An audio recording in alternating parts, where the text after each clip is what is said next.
Price Lord brother and sisters. ಈ ಒಂದು ಚಿಕ್ಕ ಪ್ರಾರ್ಥನೆಯೊಂದಿಗೆ ದೇವರ ವಾಕ್ಯಕ್ಕೆ ಹೋಗೋಣ. Thank you Jesus.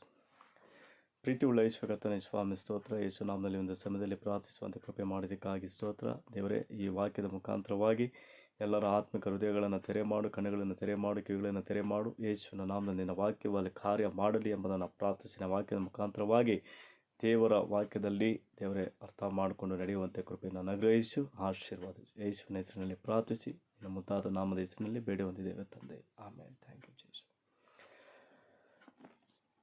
ಒಂದು ವಾಕ್ಯದ ಭಾಗವನ್ನು ಓದಿಕೊಳ್ಳೋಣ. ಆದಿಕಾಂಡ 3ನೇ ಅಧ್ಯಾಯ 3ನೇ ವಚನದಲ್ಲಿ ಈ ರೀತಿಯಾಗಿ ಹೇಳ್ತದೆ. ಸ್ತೋತ್ರ. ಆದರೆ ತೋಟದ ಮಧ್ಯದಲ್ಲಿರುವಂಥ ಈ ಮರದ ಫಲದ ವಿಷಯವಾಗಿ ಇದನ್ನು ತಿನ್ನಲು ಕೂಡದು, ಮುಟ್ಟಲು ಕೂಡದು, ತಿಂದರೆ ಸಾಯುವಿರಿ ಎಂದು ದೇವರು ಹೇಳಿದ್ದಾನೆ ಅಂದಳು. ಆಗ ಸರ್ಪವು ಸ್ತ್ರೀಗೆ, ನೀವು ಹೇಗೂ ಸಾಯುವುದಿಲ್ಲ, ನೀವು ಇದರ ಹಣ್ಣನ್ನು ತಿಂದಾಗಲೇ ನಿಮ್ಮ ಕಣ್ಣುಗಳು ತೆರೆಯುವುದು, ನೀವು ದೇವರಂತೆ ಆಗುವಿರಿ, ದೇವರಂತೆ ಆಗಿ ಒಳ್ಳೆಯದರ ಕೆಟ್ಟದರ ಭೇದವನ್ನು ಅರಿತವರಾಗುವಿರಿ, ಇದು ದೇವರಿಗೆ ಚೆನ್ನಾಗಿ ಗೊತ್ತುಂಟು ಅಂದಿತು. ಆಗ ಸ್ತ್ರೀಯು ಆ ಮರದ ಹಣ್ಣನ್ನು ತಿನ್ನುವುದಕ್ಕೆ ಉತ್ತಮವಾಗಿಯೂ ನೋಡುವುದಕ್ಕೆ ರಮ್ಯವಾಗಿಯೂ ಜ್ಞಾನೋದಯಕ್ಕೆ ಅಪೇಕ್ಷಿಸತಕ್ಕದಾಗಿಯೂ ಇದೆ ಎಂದು ತಿಳಿದು ಅದನ್ನು ತೆಗೆದುಕೊಂಡು ತಿಂದಳು. ಸಂಗಡ ಇದ್ದ ಗಂಡನಿಗೂ ಕೊಡಲು ಅವನು ತಿಂದನು. ಕೂಡಲೇ ಅವರಿಬ್ಬರ ಕಣ್ಣುಗಳು ತೆರೆದವು. ತಾವು ಬೆತ್ತಲೆಗಿದ್ದೇವೆಂದು ತಿಳಿದು ಅಂಜೂರದ ಎಲೆಗಳನ್ನು ಹೊಲಿದು ಉಟ್ಟುಕೊಂಡರು. ಆಮೇಲೆ. Thank you Jesus. Praise Lord. ಸ್ತೋತ್ರ. ನೋಡಿ, ಇಲ್ಲಿ ಆದಿಕಾಂಡದಲ್ಲಿ 3ನೇ ಅಧ್ಯಾಯ 3ನೇ ವಾಕ್ಯದಲ್ಲಿ ಈ ರೀತಿಯಾಗಿ ಹೇಳಲ್ಪಡ್ತದೆ, ನೀವು ಹೇಗೋ ಸಾಯುವಿರಿ, ಈ ಮರದ ಹಣ್ಣುಗಳನ್ನು ತಿಂದರೆ ಸಾಯ್ತೀರಿ. ದೇವರು ಹೇಳಿದ್ದಾರೆ, ಈ ಮರದ ಹಣ್ಣನ್ನು, ಈ ಮಧ್ಯದಲ್ಲಿರುವಂಥ ಹಣ್ಣನ್ನು ತಿಂದರೆ ಸಾಯ್ತೀರಿ. ಆದರೆ ಸರ್ಪವು ಬಂದು ವಂಚಿಸುತ್ತದೆ. ಏನಂತ? ಹೇಗೂ ಸಾಯ್ತೀರಿ, ದೇವರು ಆಲ್ರೆಡಿ ಹೇಳಿದ್ದಾರೆ. ಸೊ ಮತ್ತೆ ಆದರೆ ನೀವು ತಿಂದರೆ ನೀವು ದೇವರಂತೆ ಆಗುವಿರಿ ಅಂತ ನೋಡಿ ಅಲ್ಲಿ ಆಸೆಯನ್ನು ಹುಟ್ಟಿಸ್ತಾ ಇದ್ದಾನೆ. ಯಾರು? ಸೈತಾನ್. ಸೊ ಅದಕ್ಕೆ ಈ ಮರದ ಹಣ್ಣನ್ನು ತಿಂದರೆ ಅವ್ರಿಗೆ ಅರಿವೇ ಇಲ್ಲ ನಾವು ಮೈ ಮೇಲೆ ವಸ್ತ್ರ ಇದೆ ಇಲ್ಲ ಅಂತ.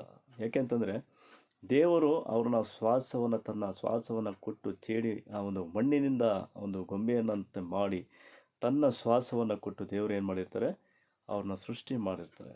ಸೊ ಆದರೆ ಒಳ್ಳೆಯದರ ಕೆಟ್ಟದರ ಏನು ಆ ಒಂದು ಮರದ ಫಲವನ್ನು, ಆ ಒಂದು ಹಣ್ಣನ್ನು ತಿನ್ನಬಾರ್ದು ಎಂಬುದಾಗಿ ದೇವರಿಗೆ ಯಾಕೆ ಆ ಮರನ ಎದೆನ್ ತೋಟದಲ್ಲಿ ಮಧ್ಯದಲ್ಲಿ ಇಟ್ಟರು ಅಂತಂದರೆ, ಒಳ್ಳೆಯದರ ಕೆಟ್ಟದರ ಅವ್ರಿಗೆ ಅರಿವು ಉಂಟಾಗಬೇಕಂತೇಳಿ.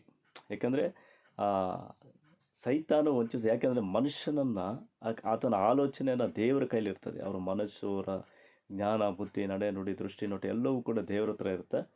ಯಾವಾಗ ಆ ಫಲವನ್ನು, ಆ ಒಂದು ಹಣ್ಣನ್ನು ತಿಂತಾರೋ ಆವಾಗ ಅವರ ಕಣ್ಣುಗಳನ್ನು ತೆರೆಯಾಗುತ್ತೆ. ಅವರು ಈಗ ನಾವು ಬೆತ್ತಲೆ ಆಗಿದ್ದೇವೆ ಅಂತೇಳಿ ಆವಾಗ ಅವರಿಗೆ ಅರಿವು ಬರ್ತದೆ. ದೇವರು ಯಾವ ರೀತಿಯಾಗಿ ದೇವರಲ್ಲಿ ಅರಿವು ಇದೆಯೋ, ದೇವರಲ್ಲಿ ಯಾವ ರೀತಿಯಾಗಿ ಆತ್ಮಿಕ ಹೃದಯವಿದೆಯೋ ಅದೇ ರೀತಿ. ಯಾಕಂದರೆ ದೇವರ ಒಂದು ವಾಕ್ಯ ಹೇಳಲ್ಪಡ್ತದೆ ಸತ್ಯವೇದದಲ್ಲಿ, ನನ್ನಂತೆ ನೀವು ನೆರೆಯವರನ್ನು ಪ್ರೀತಿಸಿರಿ, ನನ್ನನ್ನು ಧರಿಸಿಕೊಳ್ಳಿರಿ ಅಂತಲೂ ಸಹ ಇದೆ. ಸೊ ಅದಕ್ಕಾಗಿ ದೇವರನ್ನು ಧರಿಸಿಕೊಳ್ಳಬೇಕು ಅಂತಂದರೆ ದೇವರ ಮಾರ್ಗದಲ್ಲಿ ನಾವು ನಡೀಬೇಕು. ಆದರೆ ದೇವರ ಮಾತನ್ನು ಸ್ತ್ರೀ ಕೇಳೋದಿಲ್ಲ. ಯಾಕಂದರೆ ಸೈತಾನ್ ಅದಕ್ಕಾಗಿ ಆಲ್ರೆಡಿ ಅವನು ಪರಲೋಕ ಒಂದು ಸ್ಥಳದಲ್ಲಿದ್ದಂಥ ಆ ವ್ಯಕ್ತಿ, ಆ ಒಂದು ಮನುಷ್ಯನು, ದೇವದೂತರಂತೆ ಇದ್ದಂಥ ಆ ಒಂದು ಮನುಷ್ಯನು ಸ್ವಾರ್ಥ ಬಂದು ದೇವರು ಆತನ ತಬ್ಬಲ್ಪಟ್ಟಂಥ ಸಮಯದಲ್ಲಿ ಆತನು, ಯಾಕಂದರೆ ಆತನಿಗೆ ಬರೀ ಕೆಟ್ಟದನ್ನೇ ಆಲೋಚನೆ ಮಾಡುವಂಥ ದುರಾತ್ಮ, ಆ ದುರಾತ್ಮ ಎಲ್ಲಿ ದೇವರನ್ನು ಸಂಪೂರ್ಣವಾಗಿ ದೇವರ ಮಾತನ್ನು ಕೇಳಿ ನಡ್ಬಿಡ್ತಾರೆ ಅಂತೇಳಿ ಆದಮ್ ಅವಳನ್ನು ಇಬ್ಬರನ್ನು ಕೂಡ ವಂಚಿಸೋದಕ್ಕೆ ಬರ್ತಾನೆ. ಫಸ್ಟು ಅವಳನ್ನು ವಂಚಿಸ್ತಾನೆ. ಆಮೇಲೆ ಅವಳು ಆ ಹಣ್ಣನ್ನು ತಿಂದು ನಾನು ಬೆತ್ತಲಾಗಿದ್ದೀನಿ ಅಂತ ಅವಳು ಗೊತ್ತಾಗುತ್ತೆ. ಅವಾಗ ತನ್ನ ಗಂಡನಿಗೂ ಕೊಡುವಾಗ ಆತನಿಗೂ ಸಹ ನಾನು ಬೆತ್ತಲಾಗಿದ್ದೀನಿ ಅಂತ ಗೊತ್ತಾದಾಗ ಸೊ ಇಬ್ಬರು ಏನು ಮಾಡ್ತಾರೆ, ಮರದ ಹಿಂದೆ ಅವಿತುಕೊಳ್ತಾರೆ. ಆಗ ದೇವರು ಬಂದು ಕೇಳುವಾಗ, ಯಾಕೆ ಈ ರೀತಿಯಾಗಿ ಮಾಡಿದ್ರಿ? ನಾನು ಮೊದಲೇ ಹೇಳಿದ್ದಲ್ಲ ನೀವು ಸಾಯ್ತೀರಿ ಈ ಹಣ್ಣನ್ನು ತಿಂದರೆ. ಅಯ್ಯೋ ಇಲ್ಲ ದೇವರೇ, ವಂಚಿಸಿತ್ತು, ಸರ್ಪವು ನನ್ನನ್ನು ವಂಚಿಸಿತ್ತು. ಹೌದು, ಈ ಲೋಕದಲ್ಲಿ ಭಾಳಷ್ಟು ಲೋಕದ ಜನಗಳಾಗಲಿ ಯಾರೇ ಆಗಲಿ ನಮ್ಮನ್ನು ವಂಚಿಸೋದಕ್ಕೆ ಬರ್ತಾರೆ. ಆದರೆ ಅದು ಆ ಅರಿವನ್ನು ದೇವರು ನಮಗೆ ಕೊಡುವಾಗ ಒಳ್ಳೇದು ಯಾವುದು ಕೆಟ್ಟದ್ದು ಯಾವುದು ಎಂಬುದಾಗಿ ನಮಗೆ ಅರಿವು ಬರ್ತದೆ. ಅದು ಅವರು ತಿಂದಂಥ ಸಮಯದಲ್ಲಿ, ಅಂಥ ಸಮಯದಲ್ಲಿ ಅವರು ಇದ್ದಂಥ ಸಮಯದಲ್ಲಿ ದೇವರು ಏನು ಮಾಡ್ತಾಯಿದ್ರು, ಪರಲೋಕದಲ್ಲಿ ರಾಜ್ಯದಲ್ಲಿ ಯಾವ ರೀತಿಯಾಗಿ ಮಹಿಮೆ ಪಡ್ತಾಯಿತ್ತು ಆ ರೀತಿಯಾಗಿ ಆ ಆದಾಮ್ ಅವಳ ಕಡೆಯಿಂದ ಈ ಭೂಮಿಯ ಎಲ್ಲ ಭಾಗದಲ್ಲಿಯೂ ದೇವರ ನಾಮವನ್ನು ಸ್ತುತಿಸುವಂತೆ ಮಹಿಮೆ ಪಡಿಸುವಂತೆ ಮಾಡಲಿಕ್ಕೆ ದೇವರು ಭೂಮಿ ಆಕಾಶವನ್ನು ಸೃಷ್ಟಿ ಮಾಡ್ತಾರೆ, ಮನುಷ್ಯರನ್ನು ಸೃಷ್ಟಿ ಮಾಡ್ತಾರೆ. ಆದರೆ ಎಲ್ಲೋ ಒಂದು ಕಡೆ ಸೈತಾನ್ ಏನು ಮಾಡ್ತಾನೆ, ಅವರಿಬ್ಬರನ್ನ ವಂಚಿಸಿ ದೇವರಿಗೆ ವಿರುದ್ಧವಾಗಿ ನಡೆದುಕೊಳ್ಳುವಂತೆ ಮಾಡ್ತಾನೆ. ಸೊ ಅದಕ್ಕೆ ಇವತ್ತು ನಾವೇನು ತಿಳ್ಕೊತೀವಿ ಅಂತಂದರೆ, ನಮಗೆ ಒಳ್ಳೆಯದು ದರ ಕೆಟ್ಟದ್ದು ದರ ಎಲ್ಲವೂ ಕೂಡ ಸತ್ಯವೇದದಲ್ಲಿ ಭಾಳಷ್ಟು ವಾಕ್ಯಗಳನ್ನು ಕೊಟ್ಟಿದ್ದಾರೆ. ಆ ವಾಕ್ಯಗಳು ಕೆಲವ್ರಿಗೆ ಗೊತ್ತು, ಕೆಲವ್ರಿಗೆ ಗೊತ್ತಿದೆ ಇದು ಒಳ್ಳೇದು ಯಾವುದು ಕೆಟ್ಟದ್ದು ಯಾವುದು ಅಂತೇಳಿ. ದೇವ್ರಿಗೆ ವಿರುದ್ಧವಾಗಿ ನಡೀಬೇಕಾ ಎಲ್ಲ ಗೊತ್ತಿರುತ್ತೆ. ಆದರೂ ಕೂಡ ಸೈತಾನ ವಂಚಿಸೋದಕ್ಕೆ ಬರ್ತಾನೆ. ಸೊ ಅದಕ್ಕೆ ದೇವ್ರ ವಾಕ್ಯ ಏನು ಹೇಳ್ತದೆ, ನೀವು ಎಚ್ಚರವಾಗಿರಿ ಅಂತಾರೆ. ಎಚ್ಚರವಾಗಿರಿ, ಕಳ್ಳನು ಕದ್ದುಕೊಳ್ಳೋದಕ್ಕೂ ಹಾಳು ಮಾಡೋದಕ್ಕೂ ಬರ್ತಾನೆ. ಸೊ ಅದಕ್ಕಾಗಿ ನಾವು ಸೈತಾನ್ ಯಾವ ರೀತಿಯಾಗಿ ಬರ್ತಾನೆ ಅಂಥೇಳಿ ನಾವು ತಿಳ್ಕೊಂಡಿದ್ದೀವಿ. ಯಾಕೆಂದರೆ ನಾವು ಯಾವಾಗಲೂ ಎಚ್ಚರವಾಗಿರಬೇಕು. ಯಾಕೆಂದರೆ ದೇವರು ಅದನ್ನೇ ಹೇಳ್ತಾರೆ, ಯಾವಾಗಲೂ ಎಚ್ಚರವಾಗಿರಿ, ನಾನು ಯಾವ ಸಮಯದಲ್ಲಿ ಬರ್ತೀನಿ ಗೊತ್ತಿಲ್ಲ ಅಂಥೇಳಿ. ಸೊ ಅದಕ್ಕಾಗಿ ದೇವರ ಮಾತನ್ನು ಕೇಳಿ ನಡೀಬೇಕು. ಸೊ ಆದಾಮ್ ಅವಳು ಮಾಡಿದಂಥ ಒಂದು ತಪ್ಪಾದ ಕಾರ್ಯಗಳಿಗಾಗಿ ದೇವರಿಂದ ದೂರ ಆದರು. ಆದರೆ ನಾವು ಆದರೂ ಕೂಡ ಅವರು ಅಷ್ಟು ವರ್ಷಗಳ ಕಾಲ 940 ವರ್ಷಗಳ ಕಾಲ ಅವರು ಬದುಕ್ತಾರೆ, ಜೀವಿಸ್ತಾರೆ ಆದಾಮ್. ಅದೇ ರೀತಿ ಯೇಸು ನಾಮದಲ್ಲಿ ಯಾಕೆ ಆಯುಸ್ಸು ಕಡಿಮೆ ಆಯಿತು?